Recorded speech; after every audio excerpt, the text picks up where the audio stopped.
Most of us grow up believing that nice people are safe people. If someone smiles, agrees with us, offers help, or says all the right things, we naturally lower our guard. We assume kindness equals honesty. We assume politeness means good intentions. But psychology tells us something very different. Not every smile comes from warmth. Not every compliment comes from respect. And not every act of kindness is actually kind. Some people understand that the easiest way to control others isn't through fear or aggression. It's through appearing harmless. They know people trust those who seem caring, generous, and understanding. So, they create a carefully designed image, one that hides their true motives behind a mask of kindness. The scary part? These people rarely look like villains. They're often charming, helpful, patient, and impossible to criticize. If someone questions them, everyone else defends them because they're such a nice person. That's exactly how fake kindness becomes so powerful. In today's video, we're going to uncover the dark psychology behind fake nice people, why they act this way, how they quietly manipulate emotions, and most importantly, how you can protect yourself without becoming cold or suspicious of everyone. Let's begin. The first thing fake nice people understand is one simple psychological truth. People trust appearances. Our brains are wired to make quick judgments. When someone smiles warmly, speaks softly, and behaves politely, we automatically assume they have good intentions. Psychologists call this the halo effect. One positive quality makes us believe the rest of their personality is positive too. Fake nice people use this mental shortcut like a weapon. They know that if they build the image of being generous, understanding, and selfless, people will ignore warning signs that would normally seem obvious. That's why manipulation often begins with excessive kindness. Not because they care deeply, but because trust makes control easier. Notice how some people are almost too nice. They agree with everything. They constantly praise you. They seem eager to help before you've even asked. At first it feels amazing. Finally, someone understands you. Finally, someone appreciates you. But over time, something changes. That kindness starts coming with expectations. Now you feel guilty saying no. You feel obligated to return every favor. Without realizing it, the relationship slowly shifts from freedom to emotional debt. And that's exactly what they wanted. Another psychological tactic fake nice people use is making you depend on their approval. Instead of openly criticizing you, they become your biggest supporter. At least in the beginning, they encourage you, celebrate your wins, tell you how special you are. It feels comforting. But hidden beneath all that encouragement is an invisible condition. As long as you behave the way they want, the praise continues. The moment you disagree, set boundaries, or become independent, everything changes. Suddenly they're distant, cold, disappointed. Sometimes they don't even argue. They simply withdraw the warmth they once gave so freely. This creates emotional confusion. Your brain starts wondering, what did I do wrong? You begin chasing their approval again. This is called intermittent reinforcement, one of the strongest psychological conditioning techniques ever studied. When rewards become unpredictable, people work even harder to earn them. Casinos use it, social media uses it, and manipulative people use it too. One of the darkest behaviors of fake nice people is something called guilt manipulation. Instead of asking directly for what they want, they make you feel responsible for their emotions. Listen carefully. They rarely say, "You owe me." Instead, they say things like, "After everything I've done for you, I guess I just care more than other people. It's okay. Don't worry about me. On the surface, these words sound harmless, but emotionally, they're incredibly powerful. Because now you're no longer making choices based on what feels right. You're making choices to escape guilt. And once guilt becomes the driving force in a relationship, manipulation has already begun. Healthy kindness expects gratitude. Fake kindness demands obedience. That's the difference. Another hidden strategy is keeping conflict invisible. Truly honest people sometimes disagree with you. They tell uncomfortable truths. They risk temporary tension for long-term trust. Fake nice people avoid direct conflict, not because they're peaceful, but because confrontation exposes intentions. Instead of speaking openly, they become passive-aggressive. They smile while quietly creating misunderstandings. They pretend everything is fine while talking behind your back. They avoid difficult conversations because hidden conflict gives them more control than honest communication ever could. This leaves you constantly guessing. Did you imagine the problem? Are you overthinking? Maybe you're just too sensitive. Eventually, you stop trusting your own instincts. And once someone controls your perception of reality, controlling your decisions becomes much easier. Have you noticed how fake nice people always seem to be the victim? No matter what happens, someone misunderstood them, someone betrayed them, someone treated them unfairly. Every story paints them as innocent. At first, this creates sympathy. You want to help. You want to protect them. But eventually you notice something strange. The pattern never changes. Every relationship ends the same way. Every conflict has the same explanation. Everyone else becomes the problem. This is psychological image management.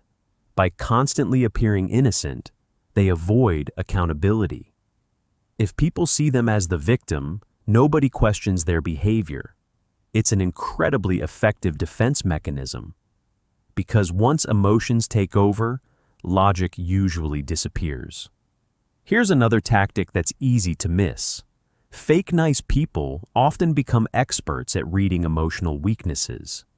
Not because they want to heal them, because they want to use them. If they notice you crave approval, they'll constantly compliment you. If they notice you're afraid of rejection, they'll threaten distance. If they notice you struggle with confidence, they'll become the source of your validation. Everything feels personalized because it is. They're studying your emotional reactions. Not to understand you, but to predict you. Psychologists call this emotional intelligence. In healthy people, emotional intelligence builds connection. In manipulative people, it becomes emotional strategy. The same skill, different purpose. Now here's where things become even more dangerous. Fake nice people rarely manipulate through obvious lies. Instead, they mix truth with deception. Maybe 9 things they say are completely accurate, but the 10th thing quietly changes your perspective.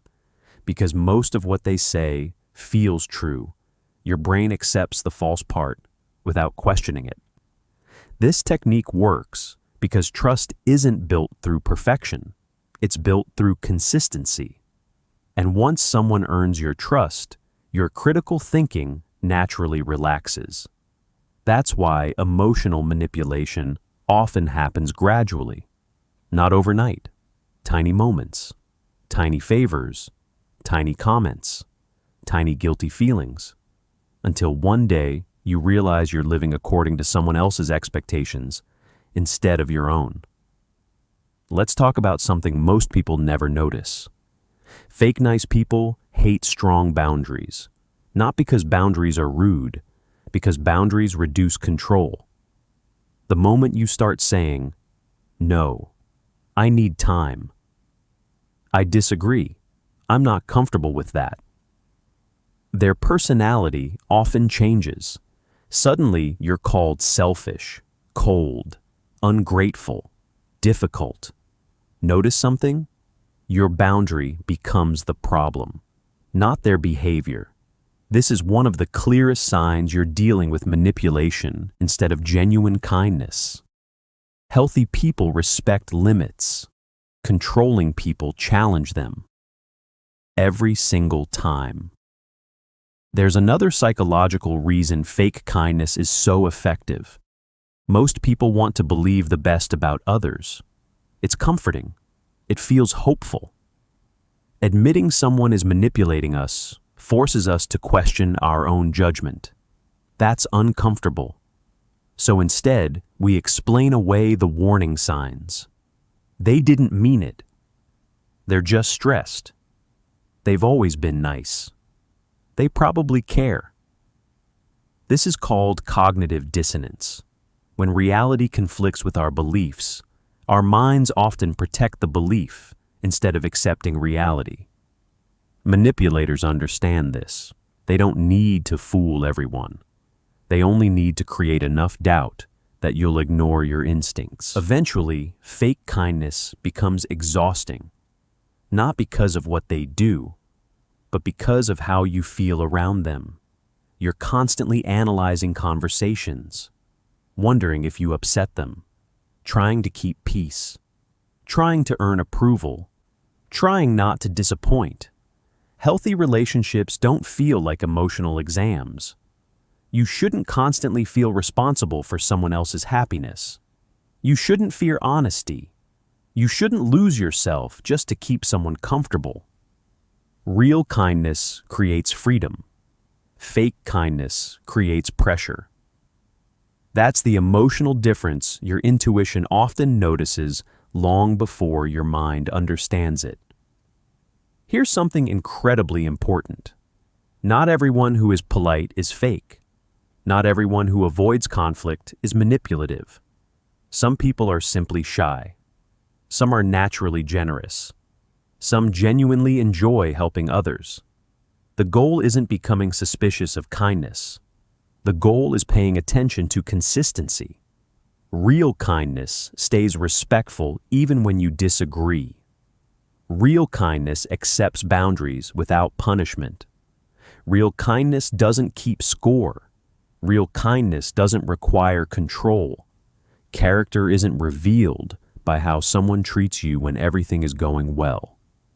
Character is revealed when they don't get what they want. That's where the mask either stays on or falls off. So how do you protect yourself? Start trusting patterns instead of promises. Watch actions over words. Take your time before placing complete trust in someone. Practice saying no without over-explaining. Notice who respects your boundaries and who tries to negotiate them. Most importantly, pay attention to how people make you feel consistently. Do you feel calmer, more confident, more accepted, or do you constantly feel guilty, anxious, confused, or emotionally responsible for them? Your emotions aren't always perfect, but they often notice manipulation before your logic catches up. Learning to listen to that quiet inner voice may be one of the strongest forms of self-protection you'll ever develop. The truth is, fake nice people don't wear warning labels. They don't announce their intentions. They hide behind smiles, compliments, generosity, and politeness, because those are the last places anyone thinks to look for manipulation. But once you understand the psychology behind their behavior, something changes. You stop being impressed by perfect words. You start paying attention to consistent actions. You stop chasing approval. You stop apologizing for healthy boundaries. And you begin choosing relationships that are built on honesty instead of emotional control. Remember this: kindness isn't measured by how pleasant someone seems. It's measured by how they treat you when they gain nothing in return. Because genuine kindness gives you peace. Fake kindness quietly takes it away. If this video changed the way you see people, make sure to like, subscribe, and share it with someone who needs to hear this. And tell us in the comments, what's the biggest difference you've noticed between genuine kindness and fake kindness? Your answer might help someone else recognize the signs before it's too late.